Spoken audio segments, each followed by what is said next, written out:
So now we are going to look into the change in the area around a point, right?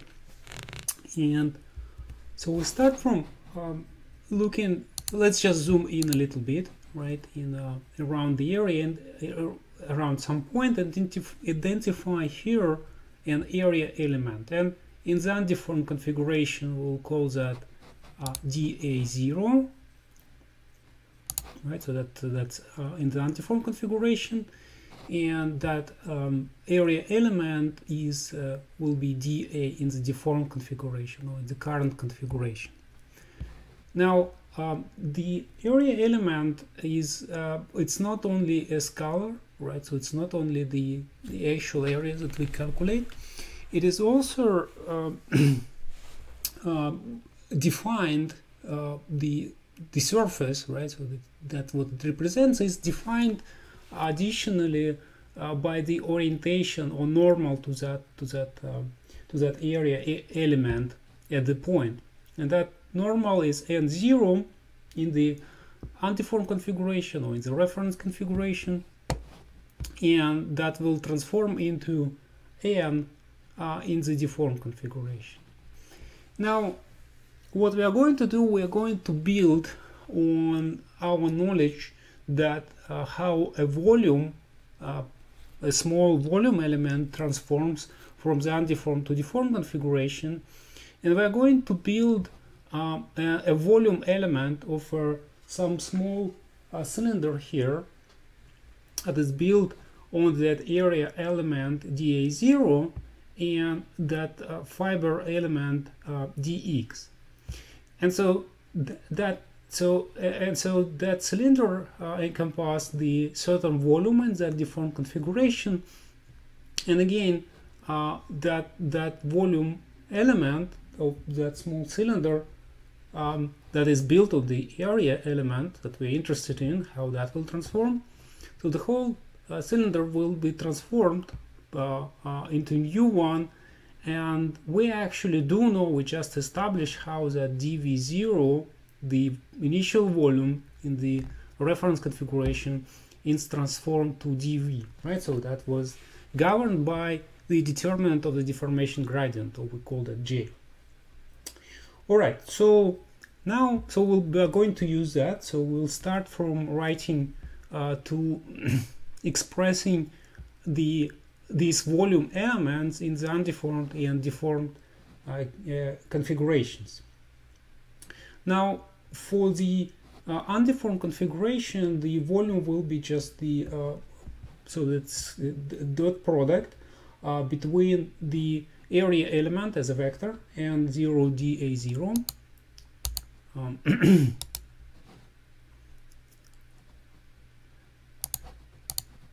N0 dA0, so this is the area element multiplied by dx, this fiber that is vector element that we're building this volume on this area element N0 dA0. Right? So this is our volume in the undeformed configuration.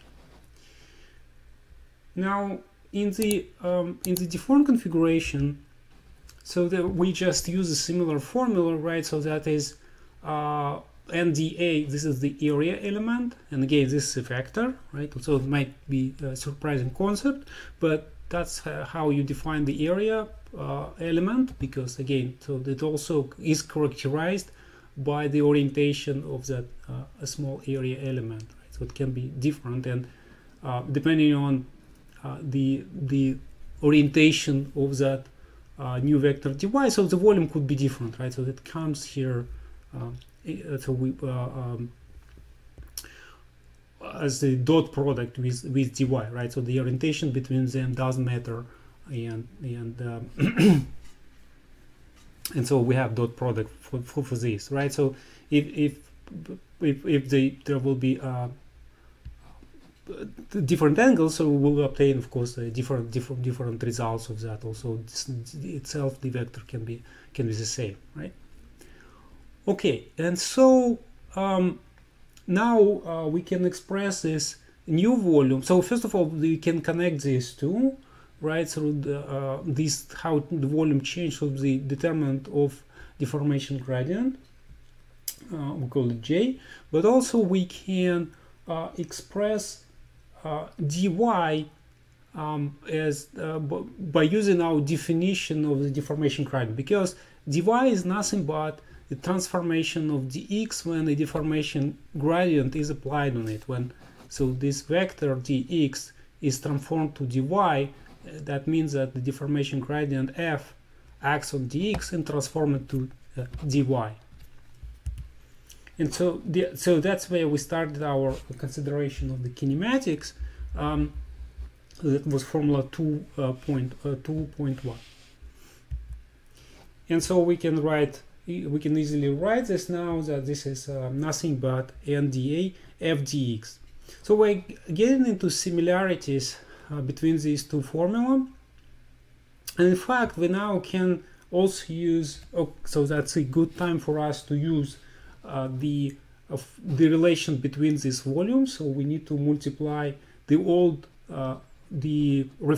initial volume by the factor j, or determinant f, right? And then we can equalize these two. So we need to multiply this one by j, and so then it will become equal to dv. So we can write that the volume in the deformed configuration ndf dx is equal to the volume in the reference or undeformed configuration multiplied by j.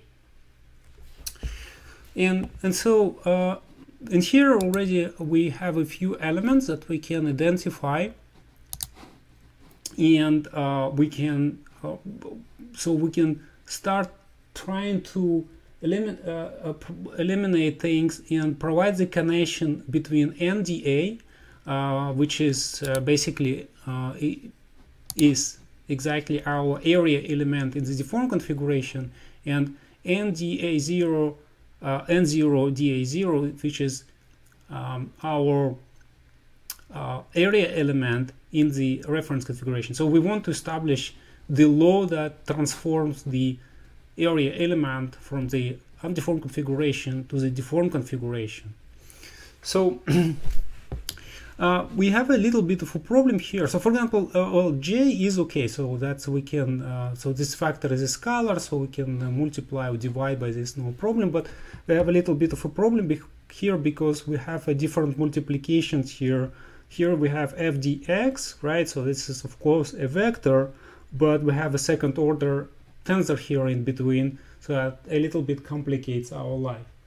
Now we can deal with that, so we can look into how we rewrite this so that we still maintain the same structure, and we want to pull dx out because we have dx here and dx here, so we want to be able to separate that dx as a dot product from everything that happens here on the left hand side. So, but we cannot just do this, because dx actually doesn't multiply fn, but it multiplies a certain component of f. So if we write this in index notation, then if we write it in index notation, then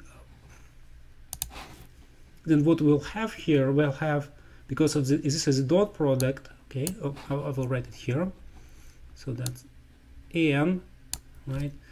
I will not write indexes just yet, but let's look first what we have here. So there's f I j, right? If we again writing this in indexes, multiplying dx, and the right index here is j, right? So because that's the definition of when we apply vector multiply with tensor multiplied with a vector. So these are the indexes that we have here. Now, because this whole thing nda and f dx, there is a da we can ignore because this is really scalar, but n multiplying f dx, so this is a dot product. So this whole thing, right, the only free index here is I so far, right? So this whole thing, this J and J are diamonds, so that's a multiplication was about. So this is I. So if we want this to be dot product, so the things need to be like this, and I dx. And basically what I want to do, we want to rewrite this expression in such a way that f will be sitting here multiplying n, right? And so, and then that dxj will be multiplying the whole product of this f and n. Now, to do this properly, so if we so basically if we look into the structure of f and n, if I want to write it as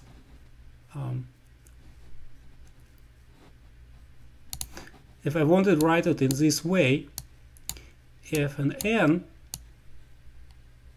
product like that, so what would that mean? That the index of n will multiply the second index of f, right? But here in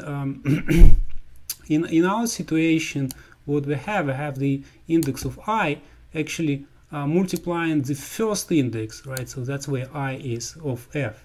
And so to make it right in this notation, so to make that fn written like that, what we need to do, we need to add the transpose here, right? And then in terms of indexes, everything will be all right. And so this whole vector will be j that will multiply dxj, so that the whole vector will be written as a dot product, right? So we can then write here dx, right? Yeah, it will be dot product between them.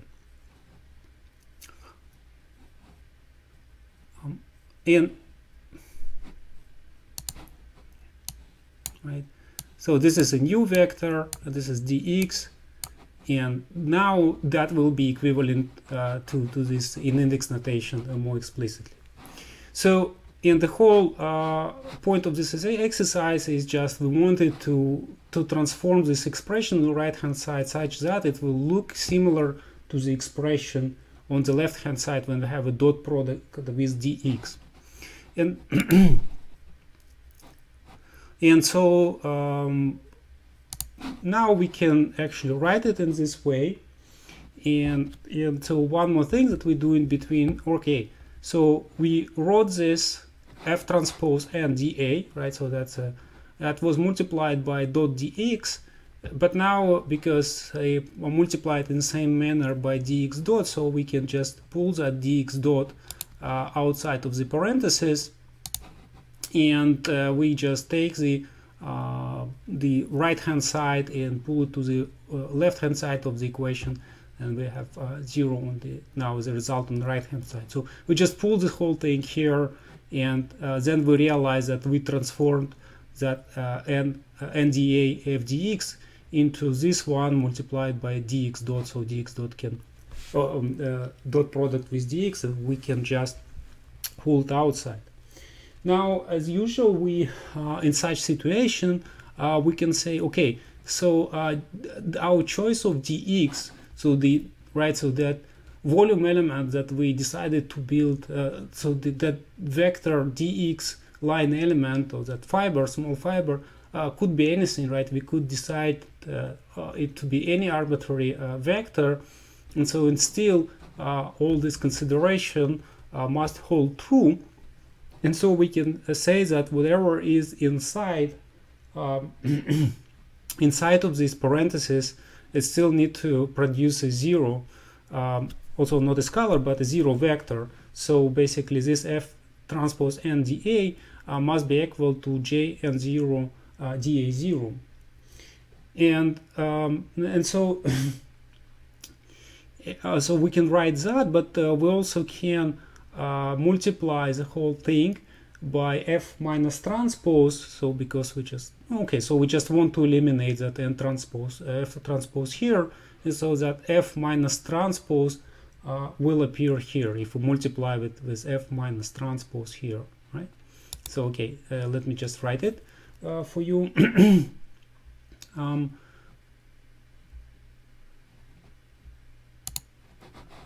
So I'm going to multiply the whole thing with the inverse of F transpose, so F minus transpose, that effectively when we multiply this guy will produce an identity tensor, right? And then identity tensor will multiply n and still will return us just n, right? So dA is a scalar, we don't care about that. And then that F minus transpose will just appear here as a multiplicator for n0. And then right, because we multiplied it from both of them. And then we can just write at the end that nDA, right, that's the result here of this multiplication, is equal to J F minus transpose, this minus, and 0 dA0. Right? So, and this is an important formula for us that we'll be using in continuation. It also has a name. It's called Nanson's formula. Right? Why this is important? It's important because we are going to think and consider a measure of stresses in our configurations, and as we already mentioned, we discussed that briefly here and there, that the stresses are a measure that is relating to the area elements, and that's exactly what we have here, these area elements and forces, right? So, and together with that, or rather traction, or let's call it forces until now. So, and so these area elements, we need to know how we transform that and how we can write them in the in our undeformed or deformed configuration, because maybe we want to measure our stresses in the true or current configuration, or maybe it will be more important for us, will be more convenient for us to map these stresses back to the configuration where we know the geometry, and then this transformation will become very important for us to know how we map these area elements in the deformed and undeformed configuration. So that is what Nanson's formula provides for us. Again, what we are looking at is that the new area element is the certain transformation of our initial area element, that we transform it in a very strange and non-intuitive way. So this is a vector, but it's not transformed by just F, but rather by F minus transpose, and there are also J that appears here. But now we know where J comes from, and the guy F minus transpose also comes from. Okay, so let's now go to kind of one dimension in a way, but well, obviously still working in 3 dimensions, and see how that actually that fiber, that linear element, if infinitesimal fiber dx change its length and orientation. So that will start first from the length.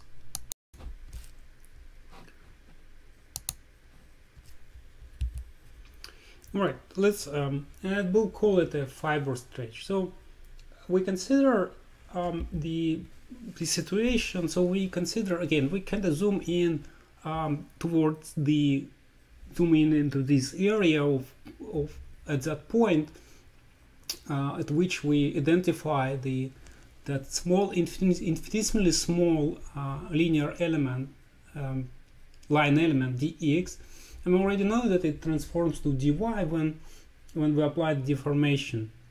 So again, deformation can be different at different points, but at this particular point we know deformation transforms this small line element into new one dy. Now, so we identify now the direction of that fiber, right? So that will be direction m, and we'll define it as a unit vector, right? So for directions, it's convenient for us to work with unit vector. So m is a unit vector, so identify that. And now we're going to calculate the stretch, so how much that fiber stretches in that particular direction m, and that m is defined currently in the in the undeformed configuration, right? So that it will change, but we measure it here relative to the undeformed configuration, right? So again, as a fiber stretch, so in direction m, and so we said that okay, let's define that m to be unit vector, right? So that can be calculated by taking that vector dx and normalizing and divided by its length. So that's exactly will produce the vector m. So then making sure that m is the unit vector, right? Okay, so how do we so we define the stretch in this direction by the by basically as a ratio between the change in the length of that fiber that was initially oriented in the undeformed in the undeformed configuration in the direction m. And so here we have the length of the fiber after deformation and before that dx. Okay, so that the module that sign that we used for that. Now, one more trick that I mean, not a trick, but one more step that we are we can have this here in between is that we actually can say that dy, right? So is nothing but the mapping of dx by f, right? So we come with f that acts on dx and transformed into dy, so we can use our formula, standard formula here, so writing that dy is equal to f dx. Now we can do the following, so we can write it a little bit different. So so dx is a scalar, it's a number, right? So that's we can just take it as this number and divide either f or dx by that, and for the sake of our derivation we'll divide, so again dx is a scalar, so it's a length of initial length of that infinitesimal small line element, so we divide dx itself by its length. But then immediately what you realize what you have here, so you have a unit vector in the direction of dx when you normalize your vector dx by its length, so that immediately produces a unit vector, which is nothing but the actual vector m that we said is a unit vector in the direction of dx. And so the stretch in the direction m will be, so that this is the stretch and it's a function of direction m, so it can be will vary with different direction m for any given deformation gradient at a point, and so that will be given by this formula, right? So there's deformation gradient that is applied to that vector m that will produce us the so the length of that new vector is a stretch, or we'll call it fiber stretch for sake of this consideration. Okay, so so this is one more piece of information of what deformation gradient can produce us, right? So we can measure the volume, we can measure the change in the, we can measure change in the volume, we can measure a change in this area element if we're given the deformation that the point experiences, and we also can change the we can measure the change in the line element or fiber in any direction of that point, right? So m is again an arbitrary direction, can be it.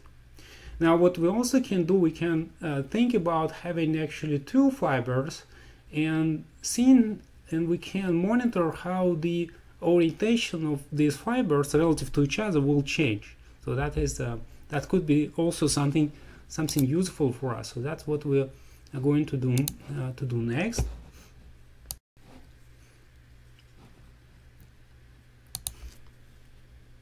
All right, and so to measure that, we will have two fibers, right? So two line elements, so dx1 and dx2, and the initial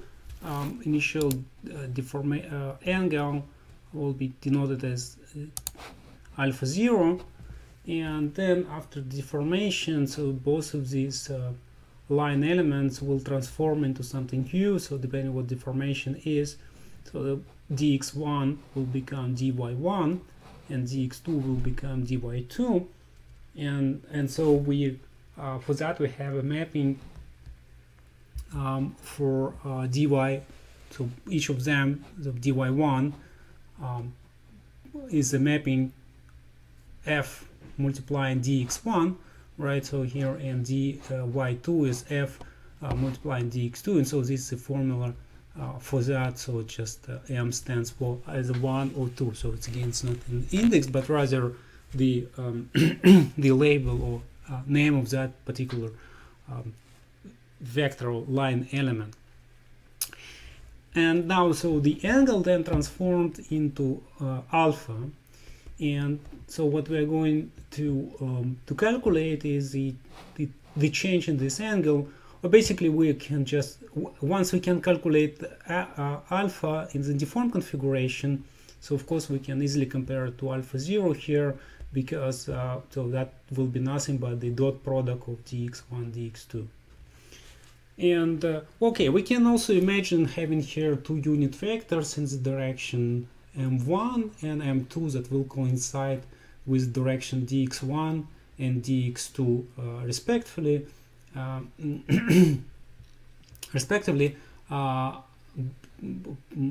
they will be unit vectors as we defined them before, right? So we can always find the unit vector in the direction dx1, and we can also identify a unit vector in the direction dx2. We'll call it m2. Now, so for this for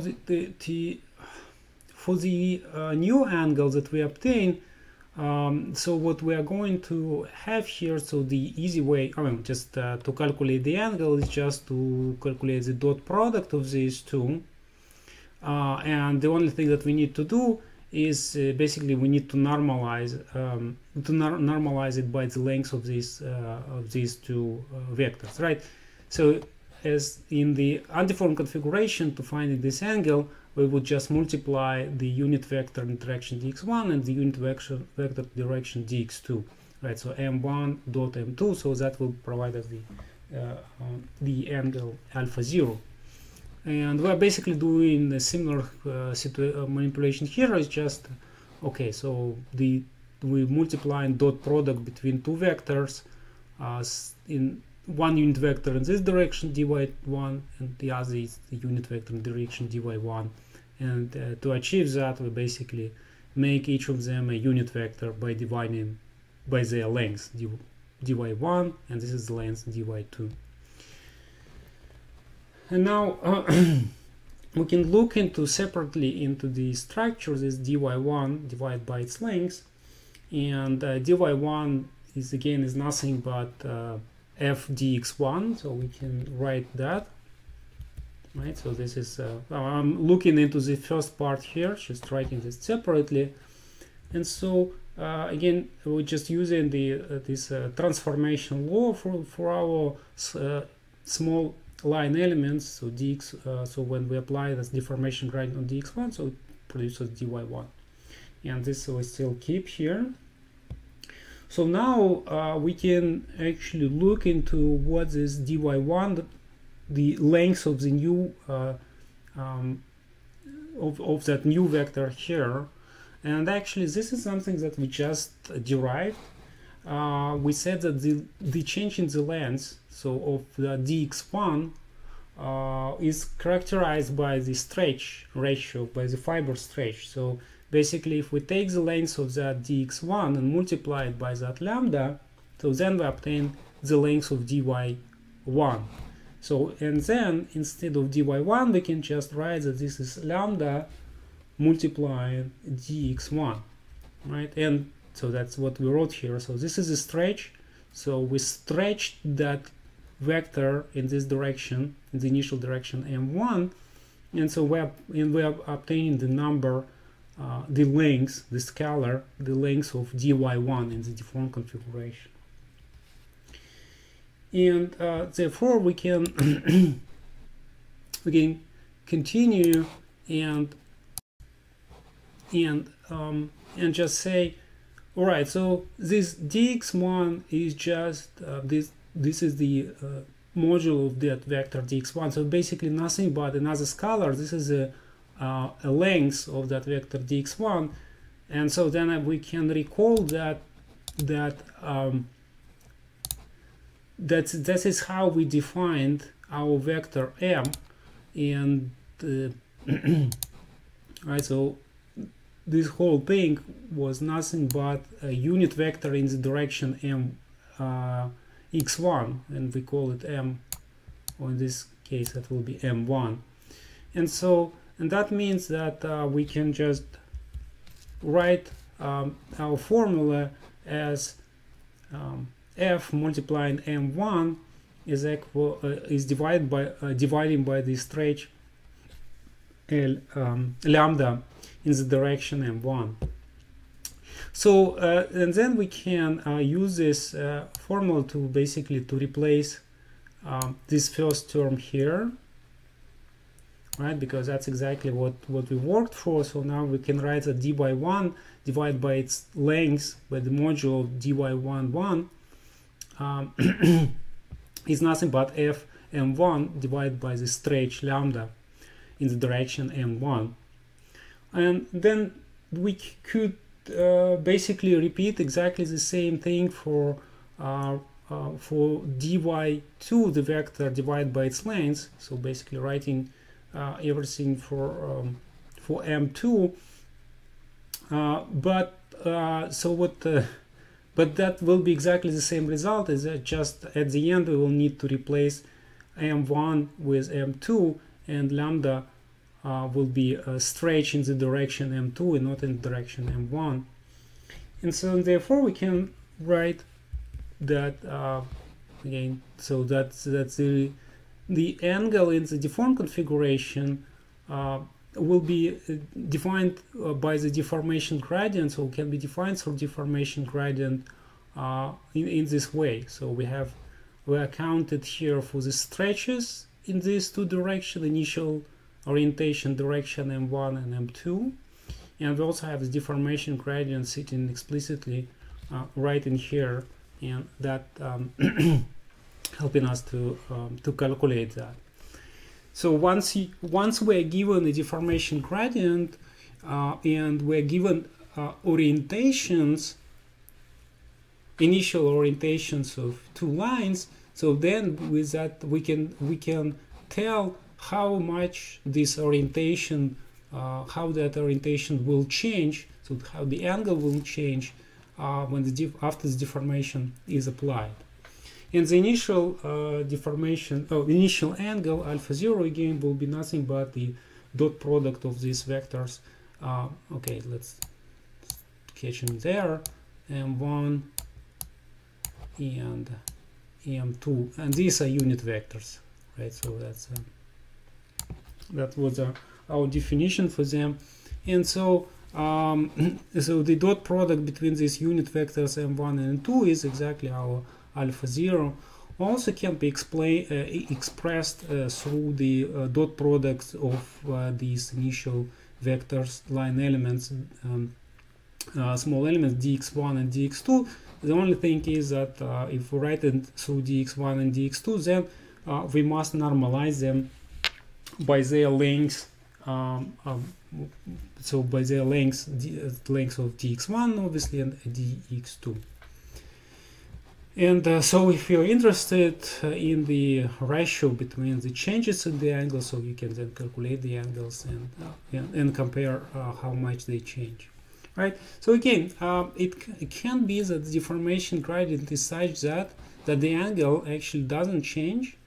How that could be, for example, if we obtain what is called a rigid body motion, if they are not really stretching anything, but rather just rotating exactly in the same way m1 and m2.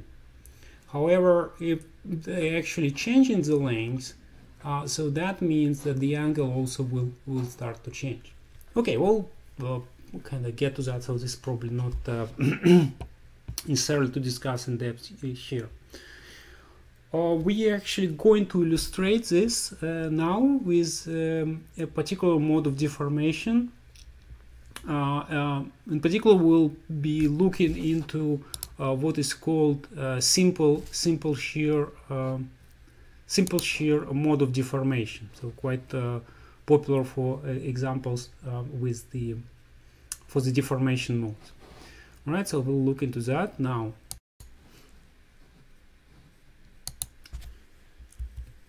Okay, so consider the so-called simple shear deformation. So it's schematically it is shown here. So this is essentially a 2D type of deformation when nothing changes in the direction x3. And so we're applying shearing, and this is again something that you already seen in the previous course in mechanics of materials. It's okay. So what we're making the material to do is to kind of to slide without changing the height. So if you can imagine having here the layers, so each of these layers kind of slide relative to each other, but it remains on the same height, on the same position x2, so that doesn't change. They all moving relative to each other, they're sliding together. So that's sometimes called simple shear. So why it's called simple?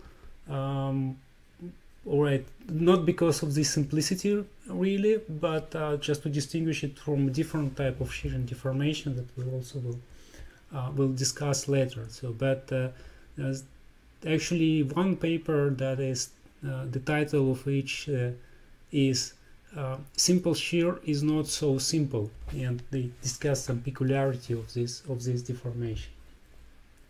All right, but in a way it's one of the simple modes that we can consider. Also again can be not so simple. All right, so how do we measure this type of deformation? So we parameterize this through the angle, right?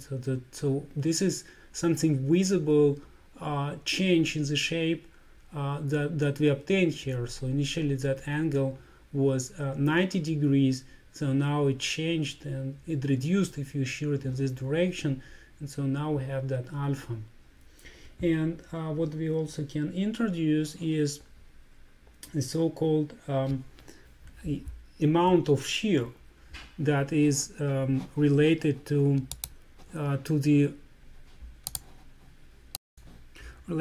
the change in the angle.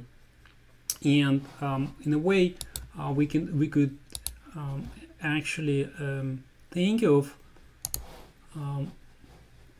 looking into the appearance and change of the other angle, that is half pi minus alpha, right? So let's call it, for example, beta, just for the sake of our conversation here. And that beta angle would be 0 if there is no deformation happening, if that square remains the same. So beta would be 0, so, and then that would also be the amount of shear that is applied will be also 0. So, and we define this amount of shear.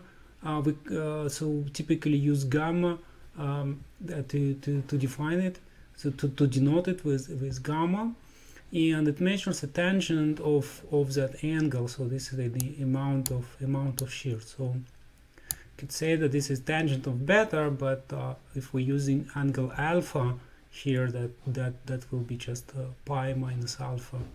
We can define it this way. Now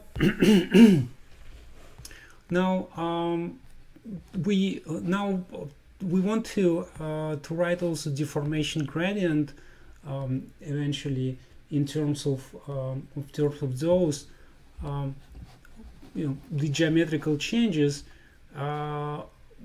So we can first look how the coordinates map, right? So we obtain, so each point is mapping, so we have here x and here we have y, and all the coordinates are so the position vectors change in a certain way, right? And one of these notions that, again, so we said that in x3 direction nothing change, and so the height also doesn't change. Each point still remains on the same height, so x2 doesn't change, but depending on where you are at point at which height of x2, the distance that your point travels does change, right? So that, for example, that point here at the top moves significantly more than the point here, which doesn't really move, and so the displacement, the change here in x in direction 1 will depend on your position here along x2. And so we can actually write these changes in the coordinates, which we after that we could use to write formally our deformation gradient. It can be written in this way. And again, what you notice here right away is that, okay, we said that yes, in the direction 3 there is absolutely nothing happening, so all the points in the deformed configuration and y represent their deformed configuration, they remain at the same height, so this position the component in direction 2 x2 doesn't change, so that's the same. But as we start applying more and more deformation with gamma, so which is an amount of shear, so the position, the initial position x1 start to change, and so we add to that the amount of shear proportional to x2, right? And again, you can look at that point 0, right? So because x2 was 0, so it doesn't matter how much shear we apply, the amount of shear, it still will remain the same x1, which was 0. But the point somewhere here will move quite significant because we have here that gamma and x2 is not 0, so multiply that gamma by x2, and then that what we measure here, and then the distance that this point will travel here can be calculated, right, as the tangent, right, of that angle beta, right? So that is relating that x2 here and that actual distance that is right here, right? And so that way you can you calculate your your coordinate, a new coordinate of that point here, the distance that it travels, and that's why this angle becomes important here. And again, so we could write it in terms of angles, but we are now looking into amount of shear. That's very characteristic, very popular to define this type of deformation through amount of shear. That's what is done in the literature. Now at the end, what we basically want is we'll write the change of that angle between this x1 and x2, or e1 and e2, because that's always obviously our basis orthogonal vectors here, so which was 90 degrees, but now so in the deformed configuration that angle changes, and I want to calculate it that, right? So this is how through deformation gradient we can see that. All right, so here is now is a good point for us to actually to apply our knowledge and how we calculate the deformation gradient. And deformation gradient is the mapping dy dx, right? So that's the mapping that we have. So these are again the components of those that we are going to calculate. Now for this case, so we can actually, all right, so we can start looking into the components that we can calculate here. So if we take the dy1 and take the derivative with respect to to x1, so then we obtain here 1, so we have one of these. dy2 with respect to dx2 we also obtain 1, and obviously dy3 with respect to dx3 we also obtain 1.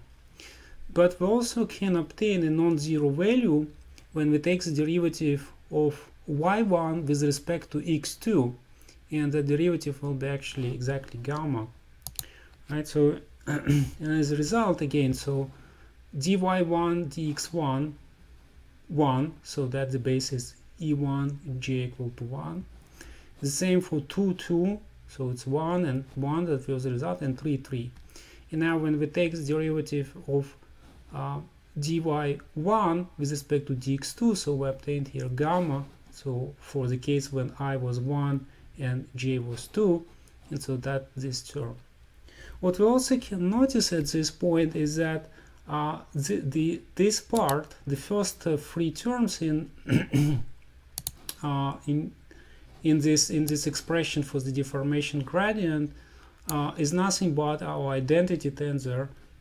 So we can write that the simple shear deformation gradient for simple shear deformation will be nothing but the identity tensor plus gamma and this component that corresponds to 1 2, so tensor product e1 e2.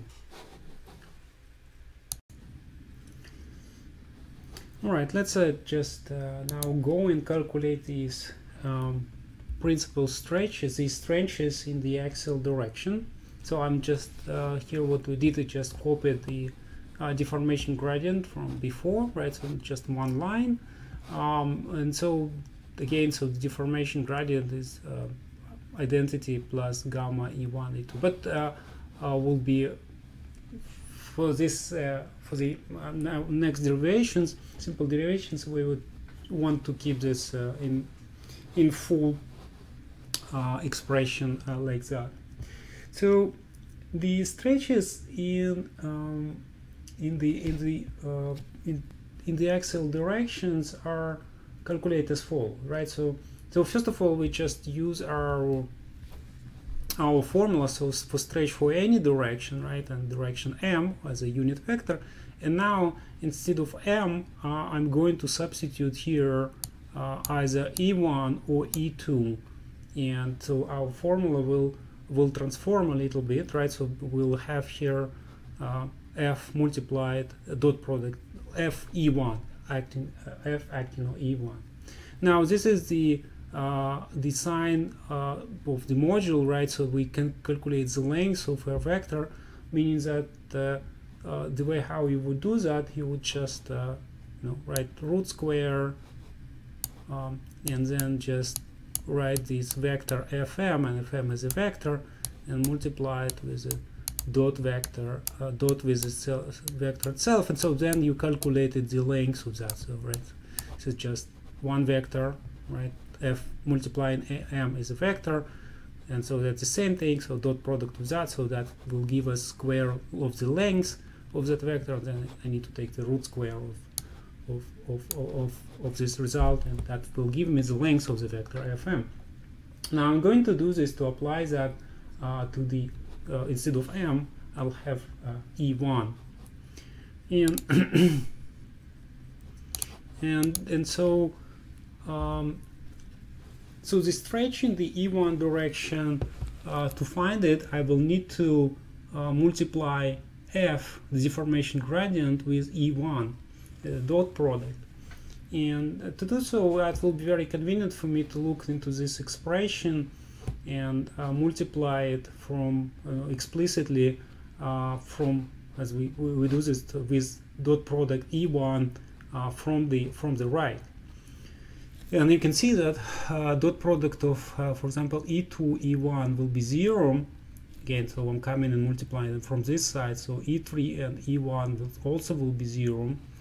And e2 and e1 will be 0. And only non-zero component will be e1, e1.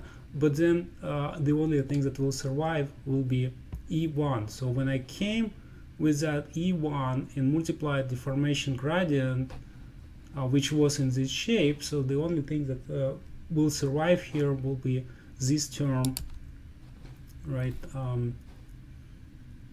So the only term that will survive will be this one, because E1 dot E1 that will be still unit, and any dot product or scalar product of E1 with E2, E3 or E2 again will produce 0 because they are orthogonal, and the dot product, the scalar product, will give us 0.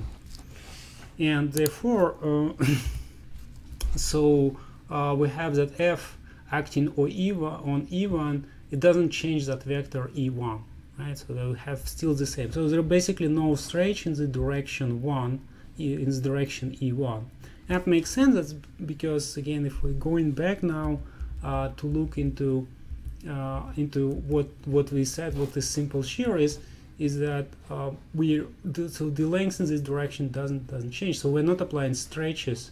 So we make it shift to make it slide, but the length, so this side, for example, is still equal to this side, didn't change.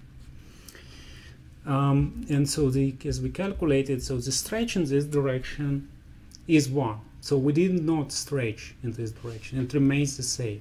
So that duration between them. Now let's look into this direction 2, right? So that when we apply it in direction 2, and so basically again we're writing the general formula for the direction E2, but using the stretch definition, and now we need to go to our deformation gradient here and multiply it from the right with E2 as a dot. And in this case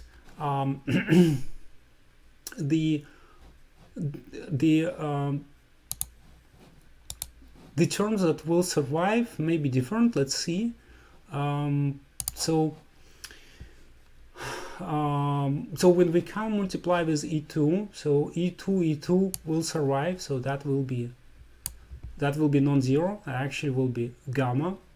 Now this one, when we multiply it with E2, right? So E2 dot, that will survive.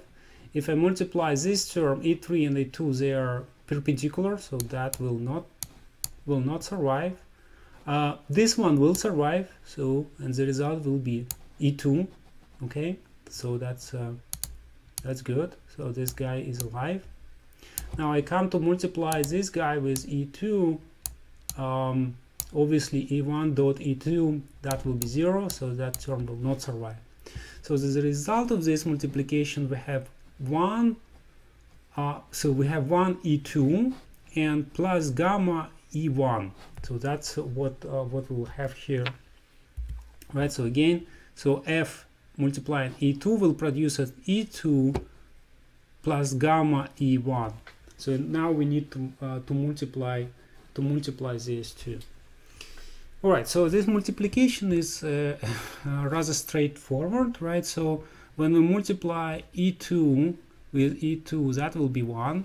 When I try to multiply dot product E2 with gamma E1, because of the dot product of E2 and E1, that will be 0. So right, so this is non-zero, and this is also non-zero multiplication.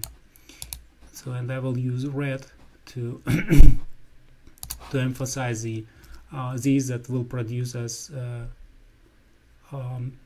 0 multiplication. So when E1 multiply E2, that will be 0, and when E2 multiply E1, that will be 0, of course, because they are orthogonal, so they are perpendicular, and the dot product of these two doesn't produce any projection. And so as a result, E1 is just 1, and then we multiply gamma E1 and gamma E1, so that will be gamma square. So we'll have 1 plus gamma square and root square that we'll still have here. Okay, so we calculated this. And now we can just go and calculate the angle between these two directions, right? So that's and so so for that case, we again have this multiplication, of